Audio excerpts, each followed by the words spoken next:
The street for the Lakers at Crypto. You got 4 games in 6 nights. This is the second of which on the heels of the emotional revenge game for Luka against Dallas the other night. Now LeBron and the Lakers welcoming Minnesota. Up 3 early. LeBron going to launch for 3 and bury it. 6-point edge early. Final seconds of the first quarter. They're already up 14. LeBron drives the layup. Ooh. Little finish, but you've got to keep an eye on Jared Vanderbilt and Anthony Edwards after the play. As the quarter came to a close, they exchanged some words and some shoves as well. Double text issued, they offset. Lakers up 33-17. We move on to the second quarter. Make that the third now. T-Wolves down by 15. Edwards drives and is hitting the deck there and then hit with another tech. That's his second of the game, so you know that means he's gone. So he falls on the play, starts jawing at the official. That leads to the technical foul. It was his 16th of the season, so he's going to be suspended for the next game. First player with 16 techs before March since Boogie Cousins back in 2016-17. So he's going to toss that ball into the crowd, a little souvenir, and an early shower. Under 2 to go in the third quarter, 11-point lead for L.A. LeBron drives, lays it in. First player in NBA history at age 40 or older with 25 points in 5 straight games. Great. Just constantly making history every single game, it seems. Now in the fourth quarter, Minnesota hanging in there. Terrence Shannon Jr. with speed lays it in. They're within 6. Now within 3. Luka, after the foul, banks it in. He missed the free throw. A lot of missed free throws late in the game for the Lakers. They're up 5 at that point. Now up 4.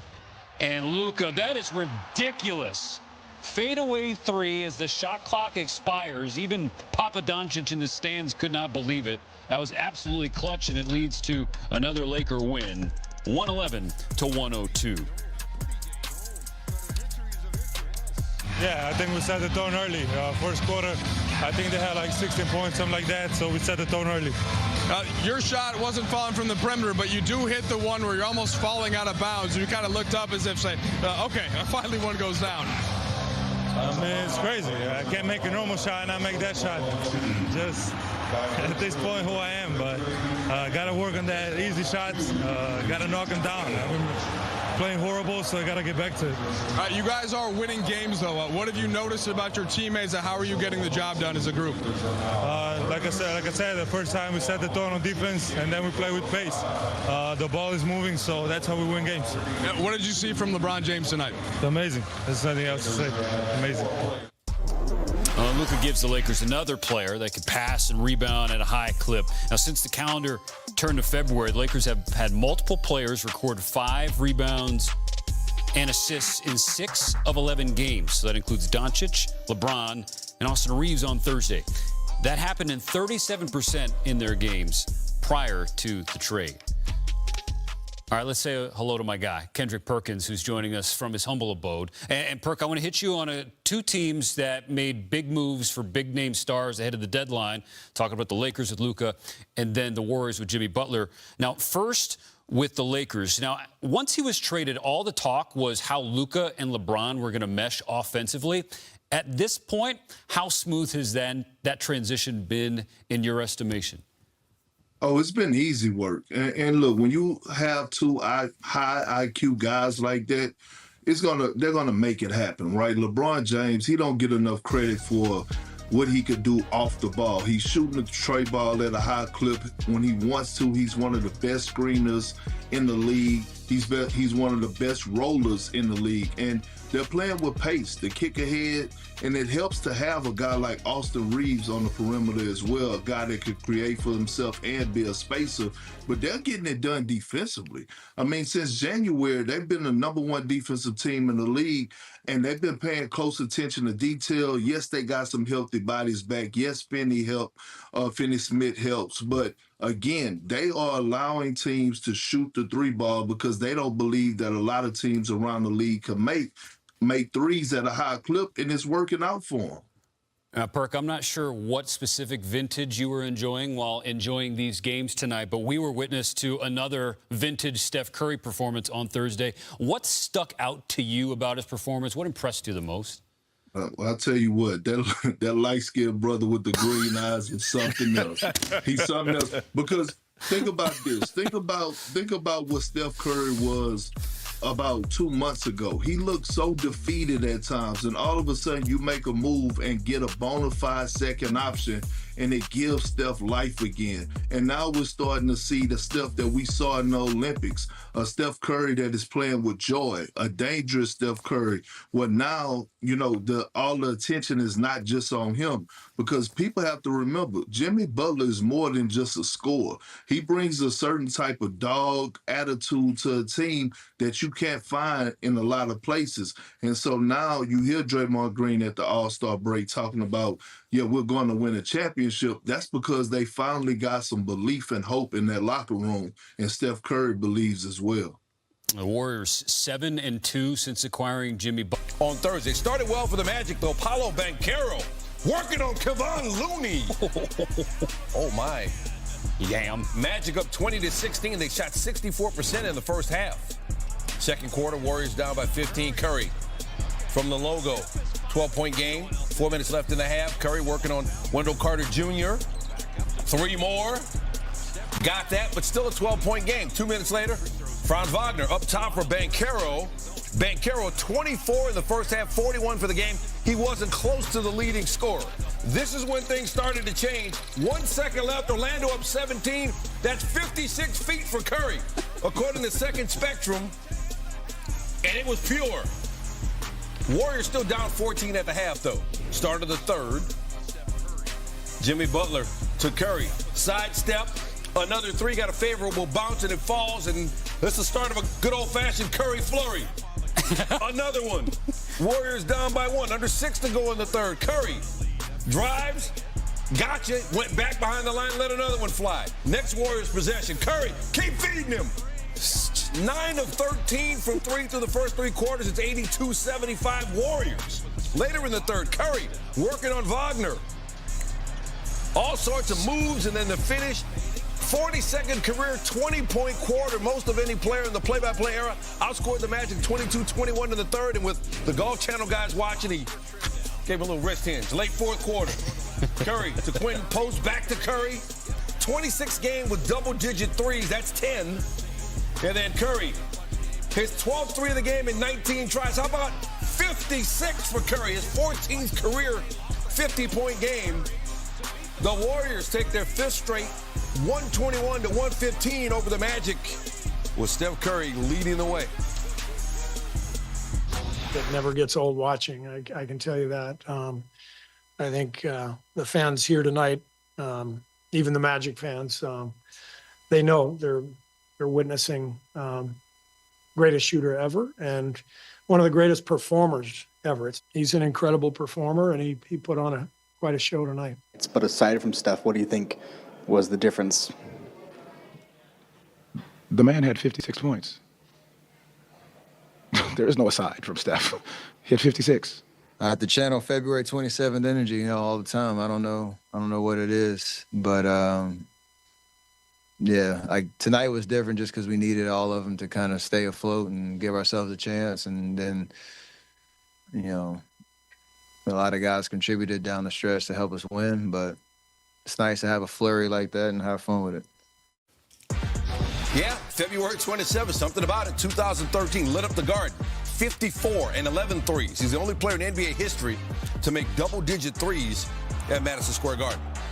In 2016, one of the most incredible moments of his career in the history of NBA Twitter, with the game tied in overtime, pulled up from 3, draining the shot for the win. Here's bang. Mike Breen's call. You have a timeout. Decide not to use it. Curry, way downtown. Bang! Bang! Oh, what a shot from Curry!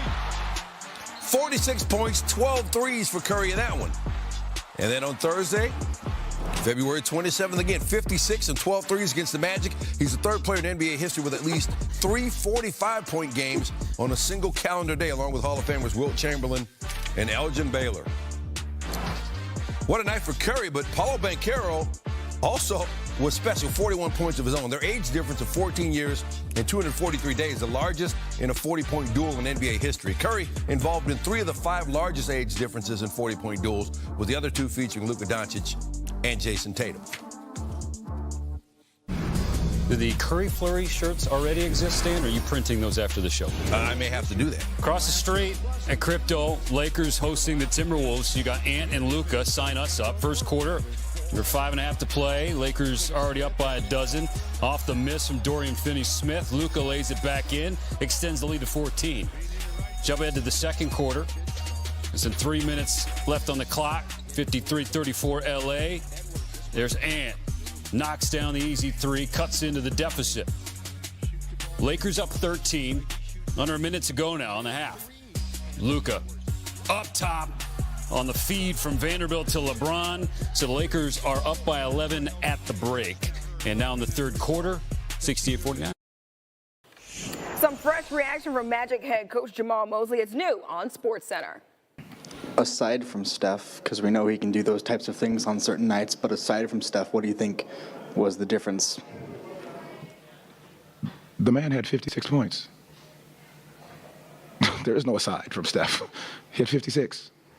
So I completely understand. I mean, I think, so be completely transparent, 34 free throws for a jump shooting basketball team is tough to overcome as well.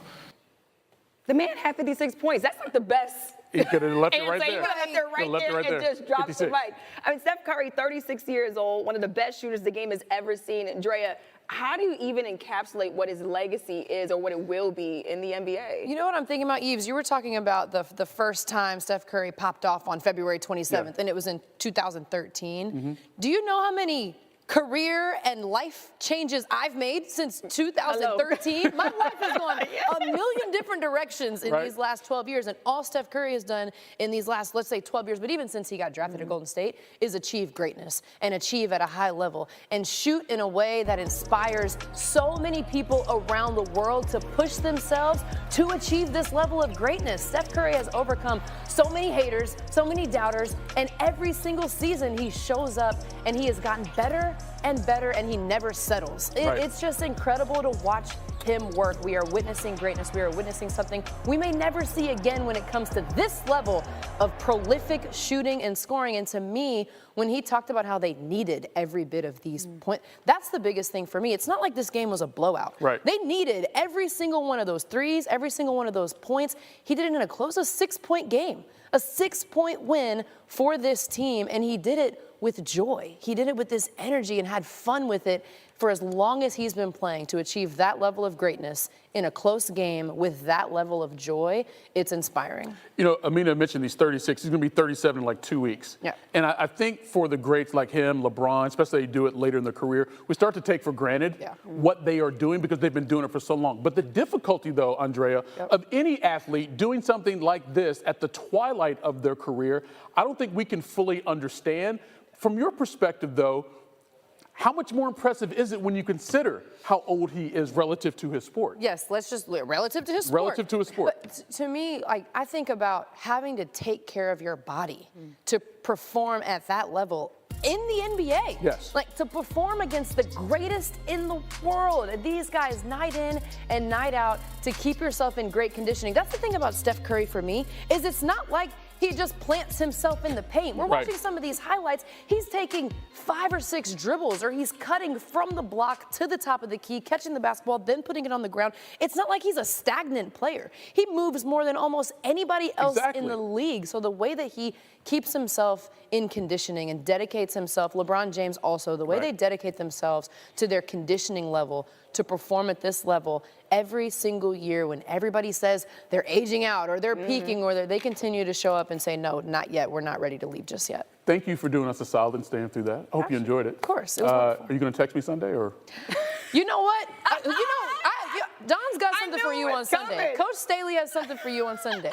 You didn't wish her good luck, then you messed me up. Don's my girl. No, Tennessee messed you up. That's what messed you up. I had nothing to do with that. You know what? I got to give it to Kentucky because that was what Steph Curry did to the Magic. That was all of Kentucky to Tennessee. Like more on that later in the show. We will have that later on in the show. Thanks, guys. We have a battle of 2 of the best big men in the NBA. Nicola.